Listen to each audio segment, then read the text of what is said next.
how much did you guys watch that film, and how much of it did you put behind you and recognize that it's time to move forward? Sure. I mean, you always watch a game, and the good, the bad, the ugly, and how can we improve from this? We're going to work on in the off season.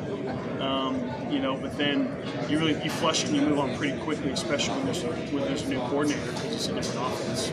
So we haven't really we haven't talked about that game really since it happened. Do you think this offense needed a reset? It seemed like there was a lot of frustration at times last year. Do you think that you're going to see things a lot different, a little bit different?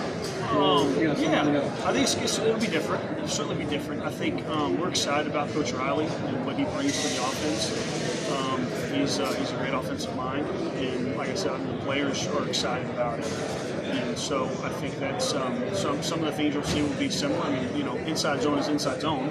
How we package it and formation and some of those some techniques are going to be subtly different. But for most people, they won't be able to tell the difference. But we're excited about the change and this summer and what the guys have done and going into the fall. We're excited about it. You kind of touched on Colin there. Talk about Colin Sadler a little bit. Yeah. His development and what's realistic coming into this year for Well, I think what most people don't realize is Colin was a highly recruited prospect coming in 45 minutes down the road and got here, and you go from being the guy to not playing much. We played him in the first 3 games, and our hope was to bring him along and play him a lot last year. And then, we were in some really tight games early on, and kind of realized, I don't know if he's gonna. Is it worth playing him 100 or 150 snaps and burning his redshirt here, or kind of continue to bring him along? He stayed in all of our meetings. He traveled with us, and we were able to hold his redshirt. And so that's a benefit. So Colin has had a tremendous offseason. He's got a great look in his eye. Like I said, been gone for 3 weeks. Came back in last Friday, kind of see their Friday, early morning workout and see those guys work. It's been really encouraging. And the DEXA scan, the body composition numbers and weight room numbers and all that stuff validates what you see. So could be more excited about Colin where he is to go. I want to take it back to Riley as a staff. What's it like? What's that room like? What's he like as a leader for all of you guys coming into a group that's been together? Yeah, well, that's not an easy thing to do, to come in as the new guy. It's one thing for a whole new staff to come together. It's another thing for staff who's been there for a while, knows each other, played with each other, to come in and get a new guy. And so I think he's managed that extremely well. He's a very humble guy. He's only 33. So I'm older than he is, which is kind of crazy. But he's very humble, and yet he's very confident in his system and his ability as a coordinator. And I think that's a really good balance. And I think he's done a really good job developing the staff. We had a lot of meetings in some ways, because we're kind of rebooting the offense, we didn't do as much of the self-scout stuff as you typically do. And so we just jumped straight into the football side of it with him. So, and then we've continued to get feedback from the guys and add little wrinkles throughout the summer. So the other thing about his offense is the simplicity of it allows you to get a lot of reps. We got a lot of reps. We built a really good library of plays from the spring that our guys can learn from, we can teach off of. So I think he's done a really good job managing the staff and being who he is and being confident who he is, but also the humility that he brings and the confidence that he brings that the guys feed off of. You mentioned the fun the guys have been having. Is there a sense of renewed fun for you? I don't know how much fun coaches get to have, really, but is there a renewed sense of fun for you guys? Winning is fun. Scoring touchdowns is fun. And I love running the football, but I also love 60-yard touchdown passes. Those are fun. So it's fun to see. We've got a tremendous amount of committed players in our locker room.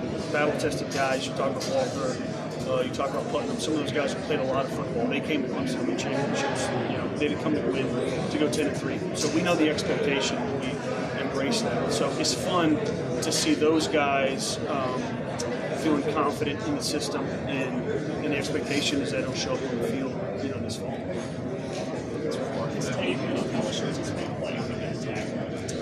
Sure, yeah, that's always an option. Marcus is a gifted athlete, and he can cross-train. Our goal, especially this year, kind of having a year under our belt with this group of guys, I think we can cross-train a little bit more when necessary. But we cross-train every day in individual. We can cross-train in one-on-ones. We can cross-train in some inside periods. I think you also got to build that chemistry with your 5 guys or your next 5. And so there's a balancing act of making sure those guys get enough reps together beside each other, because Marcus hasn't played, he missed all spring, and so we got to get him back and feel confident. He looks great. He's as lean as he's ever been. He's moving really well. But yeah, he definitely gives you flexibility. So if our starting 5 we did last year, if we get a couple days into camp and we realize that Blake Miller's one of our best 5 and we move Walker, we can do that. If we need to move Marcus to left tackle and put another guy in their guard, we can certainly do that as well. Shifting up from guard to tackle. I think it's a preference thing. For me, if I was a guard, I wasn't athletic to play tackle, it would have been very difficult. But for Marcus, like I said, he's a very gifted athlete. So the passing game stuff, traditionally the run game stuff is a little bit less complicated tackle.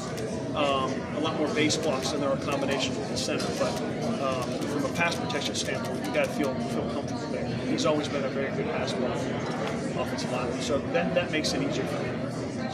Some guys who've only played tackle, it would be more difficult to open the guard. They just have to. As far as the timeline, you mentioned during camp last year, it was obvious early what y'all needed to do. Is there a point where you would like to have it settled so you can develop the continuity of that starting 5? Sure. Yeah, I think after that first major scrimmage, I think you have a good idea coming out of spring kind of where you are. Like I said, Walker and Marcus missed the spring. John Williams missed the spring. Mitchell Mays missed a lot of spring. So you have guys that played a lot of football, and then you can always, it takes you a couple days because you got acclimatization. So it's about a week into camp, I think, when you can kind of see everything you've heard from the weight room staff really show up. So from the last time we put pads on in April till August, guys take a big jump. So you can see guys moving around when you put pads on. So yeah, I think to answer your question, Larry, I think really after that first scrimmage game, you kind of start narrowing in on who your best 5 are, who your next 5 are. You got to continue to cross-train because inevitably injuries are going to happen. But then once you start getting really, especially kind of game prep stuff, I think the beginning of class is kind of the official end of camp, and we still have a couple weeks before we play. So there can continue to be some shuffling.